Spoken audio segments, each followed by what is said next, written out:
सुप्रभात छात्रों, आज हम देखेंगे कक्षा 8वीं का चौथा पाठ श्रद्धा और प्रयास, जो काका कालेलकर इन्होंने लिखा हुआ है। तो सबसे पहले हम देखेंगे कि श्रद्धा का मतलब क्या होता है और उसके बाद प्रयास यानी क्या होता है। श्रद्धा का अर्थ होता है विश्वास और प्रयास का मतलब होता है मेहनत करना और उसी के रास्ते पर अग्रसर होना। अब इस पाठ में काका कालेलकर ने अपने पुत्री को जो बात समझाई है उसका वर्णन किया गया है। तो सबसे पहले हम उनका परिचय देखेंगे। काका कालेलकर का जन्म 1885 सातारा महाराष्ट्र में हुआ था। मृत्यु 1981 नई दिल्ली।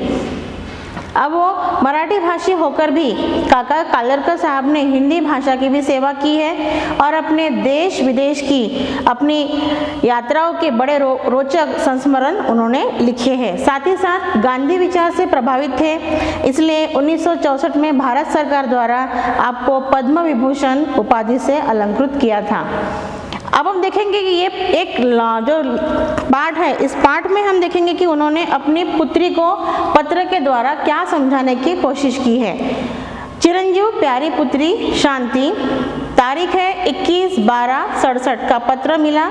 इसमें भी अपना कोई विचार, अनुभव या निर्णय नहीं है। अब इस वाक्य में देखो क्या लिखा है कि इसमें भी अपना कोई विचार, अनुभव या निर्णय नहीं है। यानी जब भी हम कोई पत्र लिखते हैं, पत्र लिखते समय हम अलग अलग विचारों की श्रेणी को इकट्ठा करके उस पत्र को लिखते हैं, बट यहाँ पे लिखते समय कोई विचार, अनुभव या फिर निर्णय नहीं है। इसलिए उन्होंने कहा कि पत्र लिखते समय ना मेरे पास कोई अनुभव है, ना कोई विचार है और ना ही कोई निर्णय है, एक ही विषय का उल्लेख है। और साथ ही साथ ये भी समझाया है कि पत्र लिखते समय मेरे पास एक ही विषय का उल्लेख है। जो कुछ भी है हम करें, समझ बूझ कर करें, यह नसीहत अच्छी है। साथ ही साथ वो अपनी पुत्री को समझाते हैं कि हम जो कुछ भी करते हैं वो कैसे करना चाहिए, समझ बूझ कर करना चाहिए। साथ ही साथ ये जो नसीहत है, नसीहत का अर्थ होना है अच्छी सलाह देना। ये सलाह काफ़ी अच्छी मानी जाती है क्योंकि हर कोई कार्य करते समय हमें विचार करना आवश्यक होता है। पूज्य बापूजी भी कहते थे कि मनुष्य का जीवन कर्ममय तो होना चाहिए किंतु साथ साथ विचार भी हो। अब बापूजी हमें क्या समझाते हैं कि मनुष्य का जीवन कैसा होना चाहिए, कर्ममय। कर्ममय का अर्थ क्या होता है? कर्म यानी कार्य और मय यानी रत रहना। कार्य में हमेशा रत रहना, तल्लीन रहना, ये हमारा मनुष्य का सबसे महत्वपूर्ण कर्म होता है। साथ ही साथ जीवन को उसी हिसाब से ढालना, ये भी हमारा कार्य होता है और उसके साथ विचार पूर्वक कोई भी कार्य करना उतना ही महत्वपूर्ण माना जाता है। अब बापूजी का एक जर्मन दोस्त है, उनका नाम है, जो दोस्त बताया है कैलेनबेक। बापूजी से कहते थे आपके हर काम के पीछे स्पष्ट विचार, चिंतन और सिद्धांत निष्ठा होती है। अब वो क्या कहते हैं, बापूजी के दोस्त कौन है, जर्मन दोस्त, ज्यू दोस्त है कैलेनबेक। अब वो क्या कहते हैं देखो कि हमें जब भी हम कोई काम करते हैं, काम करने के पीछे हमारा स्पष्ट उद्देश्य होना चाहिए, हमारा विचार कैसे होना चाहिए, स्पष्ट, और चिंतन हमेशा सोच समझ कर, और साथ ही साथ सिद्धांत, निष्ठा, डिसिप्लिन, अनुशासन होना उतना ही आवश्यक है। यानी कोई भी कार्य अगर करना है या फिर काम करना है, सिर्फ करने के लिए करना नहीं रहता है कि जो किसी ने बोला है तो करना ही है, उस कार्य की सिर्फ पूर्ति करना आवश्यक नहीं होता है, क्योंकि कार्य करने के पीछे हमेशा स्पष्ट विचार होना जरूरी है। साथ ही साथ चिंतन करके और सिद्धांत निष्ठा से उस कार्य को पूरा करना जरूरी होता है। क्षण क्षण ऐसी नित्य जागरूकता देखकर हम आश्चर्यचकित होते हैं। और गांधी जी के इस दोस्त के बारे में अगर एक बात कहे तो हर क्षण में, क्योंकि हम लोगों की मान्यता कैसी है, हम जो मनुष्य लोग रहते हैं, कभी कभी हमारी ये काम रहता है कि कोई भी संकट आता है, आ धमकता है, तब हमें पता चलता है कि हमारे ऊपर संकट आ धमका है, तब तक हम बड़े चैन से आराम से बैठे रहते हैं। बट ये जो जर्मन दोस्त था, ये बड़ा ही समय से समय सूचकता रखने वाला था। यानी क्षण क्षण क्या हो रहा है, क्या घटित हो रहा है, इसकी हमेशा वो जागरूकता रखता था, हमेशा वो सतर्क रहता था। आश्चर्यचकित, ये बात देख के हम आश्चर्यचकित होते, क्यों? क्योंकि हमें यह आदत कतई नहीं रहती है, क्योंकि हमें यह आदत डालनी रहती है। इसलिए गांधी जी, बापू जी हमें समझा रहे हैं कि मेरा जो दोस्त है कैलनबेक, उसने जो हमें समझाया है कि प्रत्येक क्षण में हमें सतर्क रहना, जागरूक रहना ये आवश्यक होता है और ये बात हमें भलीभांति जाननी चाहिए। दूसरा प्रमाण ये हो गया, पहला प्रमाण कि जिंदगी को किस नजरिए से देखना चाहिए और जिंदगी किस तरह बितानी चाहिए। इसका सबसे पहला प्रमाण था गांधी जी के दोस्त, जर्मन दोस्त कैलनबेक। अब दूसरा प्रमाण है गांधी जी को पंडित मदन मोहन मालवीय जी की ओर से मिला था। अब ये प्रमाण किसकी ओर से मिला था? पंडित मदन मोहन मालवीय की ओर से। वे बापू जी से कहते थे, कैसा आश्चर्य है कि हम अनेक लोग मिलकर अनेक ढंग से चर्चा करने पर भी जब निर्णय नहीं कर सकते तब आपके पास आते हैं। अब वो क्या कहते हैं कि अनेक लोग मिलकर भी और साथ ही साथ हम 4-5 लोग इकट्ठा होते हैं फिर भी हम इसके ऊपर निर्णय नहीं ले पाते हैं, पर हम जब आपके पास आते हैं, बापूजी बड़े ही आश्चर्य के साथ कहते हैं कि वो बापूजी को कहते हैं कि ये कैसा आश्चर्य है कि हम अनेक लोग मिलकर भी जो निर्णय नहीं ले पाते हैं वो आपसे चर्चा करने के बाद आप जब निर्णय देते हो वो बड़े आसानी से देते हो।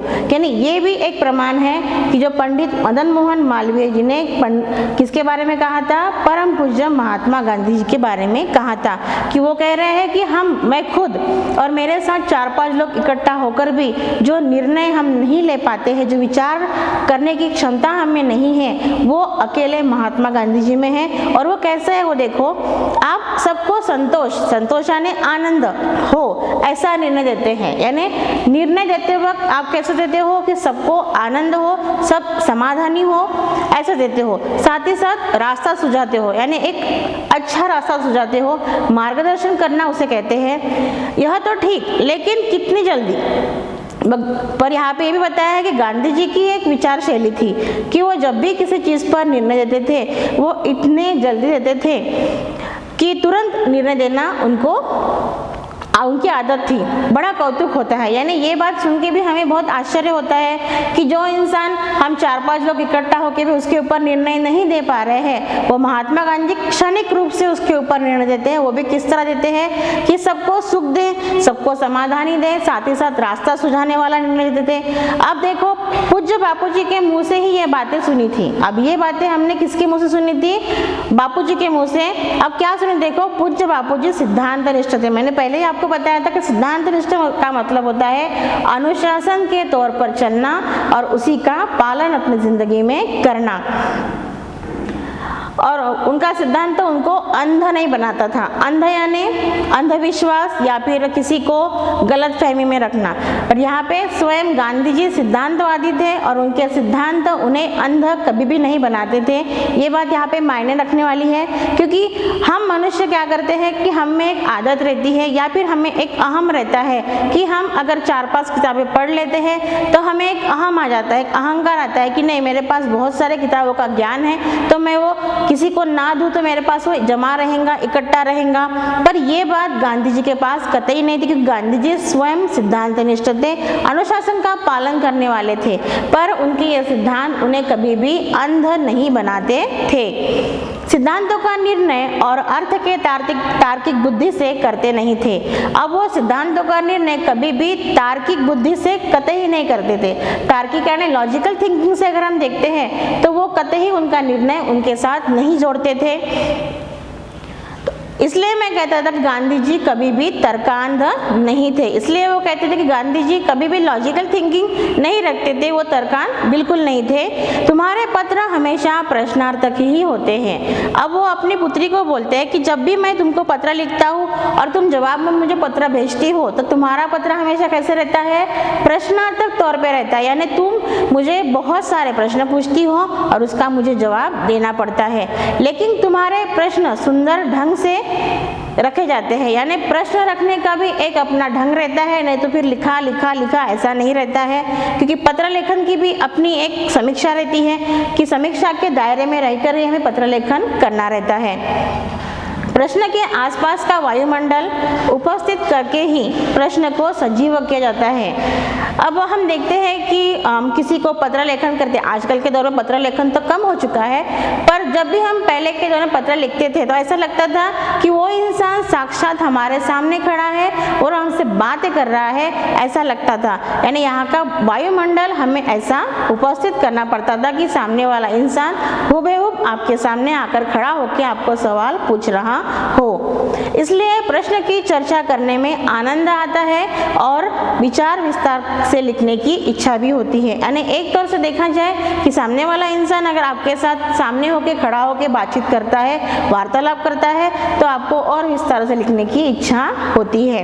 अब आगे देखो, श्रद्धा यानी विश्वास, बुद्धि यानी आपकी जो सोचने समझने की ताकत है, देन समझ अंडरस्टैंडिंग, अनुभव, देन उसे एक्सपीरियंस, कल्पना, इमेजिनेशन। अब एक वर्ड नया है, अभ्युपगम। अभ्युपगम का मतलब होता है कि नए वास्तविक सजीव वर्णन को आत्मसात करना आदि सब बातें अपनी अपनी दृष्टि पेश करती है। अब इसमें क्या दिया है कि श्रद्धा, बुद्धि, समझ, अनुभव, कल्पना, अभ्युपगम आदि सब बातें अपनी अपनी दृष्टि यानी अपने अपना नजरिया पेश करते हैं। किंतु जब हम जीवन दृष्टि को प्रधानता देते हैं, अब जीवन दृष्टि को प्रधानता देने का मतलब क्या है कि जीवन जीने का जो नजरिया रहता है उसको हम किस तरीके से किस दायरे में रखते हैं, या तो हमें उसको पहले दायरे में रखना पड़ता है या फिर निचले स्तर पे रखो। यानी जीवन आप किस तरह बिताते हो, पशु पक्षी भी अपना जीवन बिताते हैं, बट मनुष्य को सोचने समझने की ताकत मिली है, उसको उसी के हिसाब से अपने जीवन को प्रधानता देनी चाहिए। तब इन सभी का आप ही आप में सामंजस्य हो जाता है। तभी हमको समझ में आता है कि हम बोलते हैं ना कि पशु और पक्षियों में भेद होता है, तो इंसान को सोचने समझने की ताकत दी है, तो अगर वो उसी के हिसाब से अपने जीवन को प्रधानता देगा तो साहजिक बात है कि ये सब बातें सामंजस्य यानी एक के साथ एक मिल जाती है। जीवन ही एक ऐसा सर्वमंगलकारी तत्व है। तत्व मीन्स एलिमेंट, सर्वमंगलकारी। अब हम देखते हैं कि शुभ अशुभ, मंगल अमंगल, ये सब बातें किसने लगाई हुई है? इंसान ने स्वयं खुद लगाई हुई है। जैसे हम बोलते हैं कि शीशा टूटा है तो अपशकुन होता है, दिया बुझ गया है तो अपशकुन होता है। यानी शुभ अशुभ मानना हम हमारे हिसाब से यानी मनुष्य ने लगाई हुई प्रथा है। बट देखा जाए माना तो शुभ है, नहीं माना तो अशुभ है। यानी अपने अपने सोचने का नजरिया यहाँ पे दर्शाया गया है, जिसमें सब दृष्टियों का अभयदान है। अगर हम सारे तत्वों को या फिर सारे जीवन को शुभ दृष्टि से देखते हैं तो सारे दृष्टि में क्या आ जाएगा? अभयदान आ जाएगा। अभयदान यानी किसी भी चीज के लिए हमें डरने की जरूरत नहीं पड़ेगी। सामंजस्य व समन्वय ही जीवन का सच्चा व्याकरण है, और इसीलिए कहा गया है कि सामंजस्य रखना यानी समय समय पर समय सूचकता रखना या फिर समन्वय, उसको एक साथ मिलाना, यही जीवन का सच्चा व्याकरण कहलाता है। अब उन्नत जीवन के लिए मनुष्य को बुद्धि के आगे जाना है, इसमें शक नहीं। अब उन्नत जीवन का मतलब क्या है कि अगर हमें जीवन को प्रगतिशील पथ पर लेके जाना है या फिर आगे लेके जाना है तो हमें क्या करना है? मनुष्य को बुद्धि से भी आगे बढ़ना है, क्योंकि हमारी बुद्धि कभी कभी हमें गलत रास्ते का भी मार्गदर्शन करती है। तो हम लोग क्या करते हैं? सही रास्ता छोड़ के उस रास्ते को अपनाते हैं, और परिणाम क्या होता है कि इंसान सही रास्ते को छोड़ के गलत रास्ते को अपनाने पर क्या होता है कि वो खाई में जाके गिरता है। इसलिए अगर हमें जीवन में उन्नत होना है तो हमें बुद्धि से भी अग्रसर यानी आगे जाना आवश्यक है, इसमें कोई शक नहीं है। लेकिन आगे जाने के लिए उसे पासपोर्ट तो बुद्धि से ही लेना पड़ चाहिए ना, क्योंकि पासपोर्ट का मतलब क्या होता है कि हम जब बाहर देश में घूमने जाते हैं तो हमारा एक परिचय पत्र के तौर पे हमें पासपोर्ट मिलता है कि आप इस देश में घूमने लायक हो। पर इसीलिए अगर हमें आगे जाना है तो हमें बुद्धि से ही पूछना पड़ेगा कि क्या मैं इस रास्ते से जा सकता हूँ? तो सोचो कि आपको सही रास्ता कौन सा चुनना है और गलत रास्ता कौन सा चुनना है। बुद्धि ने जिस रास्ते को हीन, गलत और त्याज्य बताया, उस रास्ते को तुरंत ही छोड़ देना चाहिए। अब बुद्धि जिस रास्ते को कहेंगी कि ये हीन है यानी दुर्बल है, गलत यानी आपको वो गलत राह दिखा रही है, त्याज्य यानी उसी को तुरंत छोड़ देना। अगर ये तीनों वो बातें बता रही है तो आपको तुरंत उस रास्ते को छोड़ देना ही मुनासिब है। जब बुद्धि कहती है कि फलाने रास्ते जाने से लाभ या हानि है मैं जानती ही नहीं, क्योंकि मेरी पहुंच उस दिशा में, उस क्षेत्र में है ही नहीं। अब इस वाक्य पर जरा गौर करो कि इस वाक्य में क्या समझाने की कोशिश की है अपनी पुत्री को, कि जब भी हम अपने लक्ष्य के प्रति अग्रसर होते हैं तो हमें इस बात पर ध्यान नहीं देना चाहिए, क्योंकि हम जिस पथरीले रास्ते पर अग्रसर होते हैं उस रास्ते पर हमें सामने संकट भी मिलता है, कुछ पत्थर भरे रास्ते भी मिलते हैं। फूल मिलना तो स्वाभाविक सी बात नहीं है, क्योंकि हमें रास्ते पर कोई आसानी से कोई फूल बिछाए हमको उस रास्ते पर चलने के लिए तो नहीं कहेंगे ना, क्योंकि आप जिस कठिनाई भरे रास्ते पर निकल चुके हो उस रास्ते में आपको संकट ही संकट मिलेंगे, विघ्न ही विघ्न मिलेंगे। यानी आप उस रास्ते में ये नहीं सोचोगे कि मुझे लाभ ही मिलने वाला या हानि मिलने वाली है। ये दोहरी सोच रखना गलत बात है। इसलिए वहाँ पे काका कालेलकर अपनी पुत्री को समझा रहे हैं कि तुझे जिस रास्ते पर जाना है उस रास्ते पर जाने के लिए मैं तुझे कतई नहीं रोकूंगा। इस रास्ते पर तुझे जाने के लिए मैं तुझे अनुमति देता भी हूँ, पर एक उपदेश देता हूँ कि मुझे तू उस रास्ते पर मत लेके जा।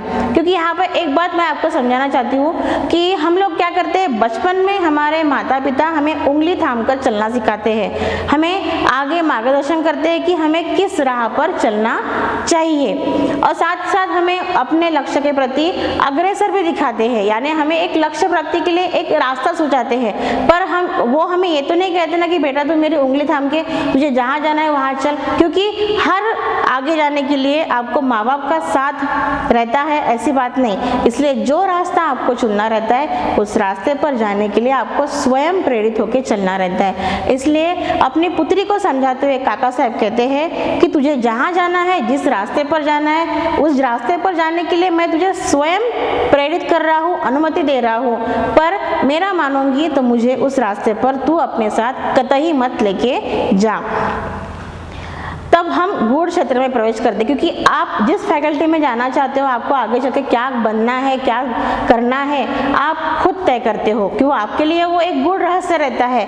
पर गूढ़ क्षेत्र में प्रवेश करते समय ये भी बात ध्यान में रखनी चाहिए कि वहाँ श्रद्धा ही मदद कर सकती है, क्योंकि श्रद्धा का मतलब होता है जहाँ आप विश्वास रखोगे तभी वो आपकी मदद कर सकती है। शायद बात सही होगी, शायद कुछ मिलेगा, प्रयत्न निष्फल नहीं होगा, ऐसे भाव से प्रवृत्त होना श्रद्धा का रास्ता है।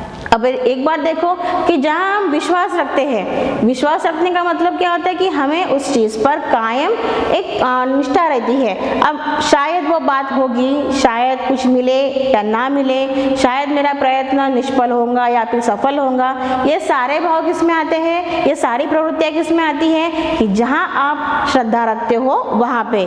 जब श्रेष्ठ लोग कहते हैं, अब श्रेष्ठ लोग का मतलब यहाँ पे हमारे पूर्वज, हमारे बुजुर्ग लोग वो है, यानी जो अनुभवहीन है, यानी अनुभव के साथ चलने वाले लोग, उन्हें कहते हैं श्रेष्ठ लोग। वे कहते हैं कि मेरा मन भी उस ओर झुकता है और तब वह चीज़ ज़रूर सही होगी। अब कभी कभी हम लोग ये भी बात सोचते हैं कि हमारे घर में बड़े बुजुर्ग लोग हैं या फिर हमारे पूर्वज जो हमसे कह चुके हैं, हमको संस्कार तो दिए हैं, हमको हर बात समझाते भी है, बट कभी कभी हम लोग क्या करते हैं कि क्या रोज रोज का लगा के रखा है, हमको रोज रोज एक ही बात रटाते रहते हैं, यानी हमको बाहर निकल लेते नहीं। बट कहीं ना कहीं उनका अनुभव जो उन्हें बोलता है, इसलिए वो हमें समझाते हैं कि बेटा ये करने से तेरा भला नहीं होने वाला है, अगर तू इस रास्ते को अपनाएंगा तो तेरा भला निश्चित तौर पे होने वाला है। तो कभी कभी हमारा मन हमसे कहता है, हमारी बुद्धि कहती है कि नहीं, शायद से हमारे श्रेष्ठ लोगों ने जो बात कही है वो कहीं ना कहीं सही है, इसलिए हमारा मन उन्हीं की ओर झुकता है और तब हमें लगता है कि शायद से ये बात ज़रूर सही होगी, ऐसा मानने की तरफ अनुकूल झुकाव भी रहता है। और यही क्या है, सच्ची श्रद्धा का रास्ता है। यानी अगर आपको विश्वास की तरफ झुकना है या फिर जाना है तो हमें बड़े बुजुर्ग लोगों की बात मानना उतनी ही आवश्यक है। ज्ञान के कई क्षेत्र है, यानी ज्ञान लेने के लिए, देने के लिए अलग अलग क्षेत्र निर्माण हुए हैं और हम उन्हीं क्षेत्रों की तरफ अग्रसर भी है, जिनमें श्रद्धा की मदद के बिना यात्रा का प्रारंभ ही नहीं हो सकता। अब हम लोग बोलेंगे कि मुझे वो एक मराठी में माना है ना कि दे रे हरी पलंगावरी, इसका मतलब क्या है कि आपको बिठाए बिठाए सब कुछ मिलने वाला तो है नहीं, है ना। अगर आप सिर्फ बोलोगे कि मैं भगवान के ऊपर भरोसा रखता हूँ, भगवान मुझे सब कुछ देने वाला है ना, आप सिर्फ आराम से बैठे हो घर में और हर चीज़ आपको बैठे बैठे मिल रही है ना, आप सिर्फ संकल्प करके छोड़ दोगे, विश्वास उसमें रख रहे हो। वो बोलते हैं ना कि भगवान के सामने आप कितना भी घंटा बजाओगे तो भगवान जागने वाला है नहीं। यानी यहाँ पे कहने का मतलब ये है कि आपने विश्वास रखा है, तो विश्वास रखने के बाद आपको क्या करना जरूरी है, उसके लिए मेहनत मजदूरी करना भी जरूरी होता है।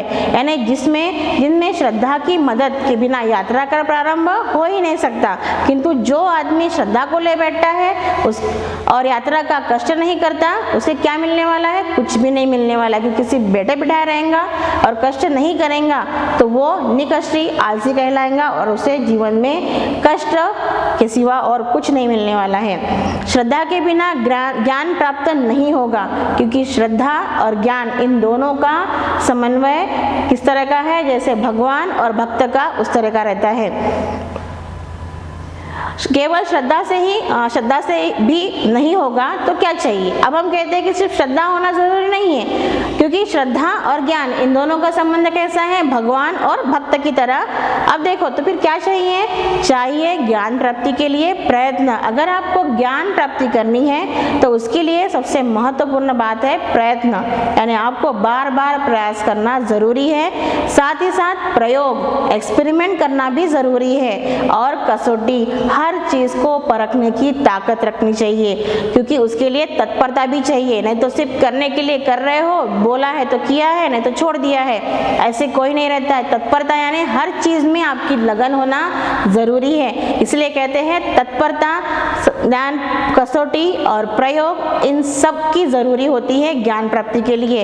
ये प्रयोग तत्परता से सत्यपरायणता, सबसे महत्वपूर्ण बात है कि हम में सत्यता होना जरूरी है। हर चीज को हम झूठ बोल के हासिल नहीं कर सकते। वो कहते हैं ना कि हम एक झूठ तो बोल देते हैं, बट उस झूठ को छुपाने के लिए हम और लाख झूठ बोलते जाते हैं, और कहीं ना कहीं हमारा झूठ पकड़ा भी जाता है। इसलिए जो भी चीज करनी है सत्य की कसौटी पर करो, हमेशा सत्य बोलो, क्योंकि सत्यपरायणता ही ज्ञान प्राप्ति के लिए सबसे महत्वपूर्ण भाग कहा गया है। क्योंकि आप में तत्परता है, लगन है, आत्मविश्वास है, पर एक गलत गुण यानी अगर आप झूठ बोलते हो तो वो किसी काम का नहीं है। इसलिए सत्यपरायणता सबसे महत्वपूर्ण कहा गया, क्योंकि वे वही कर सकोगे जो निर्भय और प्राणवान है। और ये चीजें कौन कर सकता है, जो निर्भय है, बिना किसी डर के रहता है, और प्राणवान है। प्राणवान का मतलब होता है कि अपने प्राणों की परवाह किए बगैर जो इंसान सत्य के मार्ग पर चलता है वही इंसान ज्ञान की प्राप्ति कर सकता है। इसके लिए सतेंद्रिय होना जरूरी है। अब इसके लिए हमें क्या करना जरूरी है, हमारे इंद्रियों पर संयम रखना जरूरी है, क्योंकि हमारा मन सैरा वैरा घूमता है, बेलगाम घोड़े की तरह यह हवा दौड़ता है, क्योंकि मन हमारे काबू में अगर नहीं रहता है। साथ ही साथ हमारी वाणी और हमारी जीभ, इन तीनों चीज़ों का संतुलन रखना है। क्योंकि वाणी, हम जब बोलते हैं कटु बोलते हैं, कटु बोलने से क्या होता है कि सामने वाला इंसान उतना ही दुखी होता है और अपने से दूर होता है, चाहे वो अपना सगा क्यों ना रहे। हमारी वाणी अगर कटु रही तो सामने वाला इंसान, हमारा सगा संबंधी भी हमसे दूर होने लगता है। साथ ही साथ अपनी जीभ को हर चीज की आदत रहती है, चाहे आप खट्टा खाओ, मीठा खाओ या फिर तीखा खाओ, बट जीभ का भी एक अलग स्वाद रहता है, उसको भी एक अलग स्वाद के ढंग में हमको ढालना पड़ता है। और दूसरी बात, हमारे इंद्रिय के मतलब है कि हमको हमारे इंद्रियों को काबू में रख के आना चाहिए। उसमें सबसे महत्वपूर्ण पार्ट है हमारे मन का, क्योंकि मन जहाँ हम बांध के रखेंगे वो वहीं पे रहेगा, नहीं तो जहाँ हमको मन लेके जाएगा हम उसी दिशा में भागते चले जाएंगे।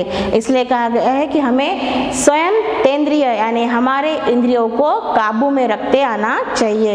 इसलिए कहा गया है कि श्रद्धावान लभते ज्ञानम तत्परः सत्य स्वयंतेन्द्रिय, यानी श्रद्धावान तभी हमको लभ सकते हैं या फिर श्रद्धावान हमें तभी मिल सकते हैं जब हम ज्ञान की प्राप्ति और अपने इंद्रियों को काबू में रख सकेंगे। अब कहो, तर्क, बुद्धि, समझ, श्रद्धा, कल्पना, अभ्युपगम, इनमें कोई विरोध है? अब आप खुद ही बताओ कि तर्क, बुद्धि, समझ, श्रद्धा, कल्पना, अभ्युपगम, इनमें क्या कोई विरोध है? मनुष्य के अनुभव और साक्षात्कार की एकांगी हो सकते हैं। अब मनुष्य का अनुभव, एक्सपीरियंस और साक्षात्कार, जिसे हम हमारी भाषा में इंटरव्यू कहते हैं, बट इंटरव्यू का मतलब क्या होता है कि आमने सामने जब हम बातचीत करते हैं किसी के साथ, उसे कहते हैं साक्षात्कार। कि ये भी एकांगी हो सकते हैं, एकांगी यानी अकेले हो सकते हैं, कि मनुष्य का अनुभव और मनुष्य का साक्षात्कार क्या कभी एकांगी हो सकता है। और वचन सत्य होते हुए भी सत्य को पूर्ण रूप से व्यक्त करने में असमर्थ भी हो सकते हैं। अब इस वाक्य पे ध्यान दो, क्या कहा है कि पहले हमको पूछा गया है कि अनुभव और साक्षात्कार क्या कभी अकेले रह सकते हैं, यह हो गया आपका पहला सवाल। दूसरा है कि हमारे वचन, हमारी वाणी सत्य होते हुए भी सत्य को पूर्ण रूप से व्यक्त करने के लिए वो क्यों असमर्थ रहती है। क्योंकि आजकल हम देखते हैं कि हमें प्रमाण की जरूरत लगती है। आंखों देखा प्रमाण तो ठीक है, बट इंसान कभी कभी बोलते वक्त हर चीज को नमक मिर्च लगाकर बोलता है। यानी जो इंसान देखता है वो तो वास्तविक सत्य बता देगा, बट जो इंसान सिर्फ सुनता है, सुन के दूसरों किसी को बोलता है, तो वो बोलते वक्त अपने वाणी के शब्द उसमें जोड़ देता है और उसमें क्या होता है, एक वचन का अनेक वचन में परिवर्तन हो जाता है।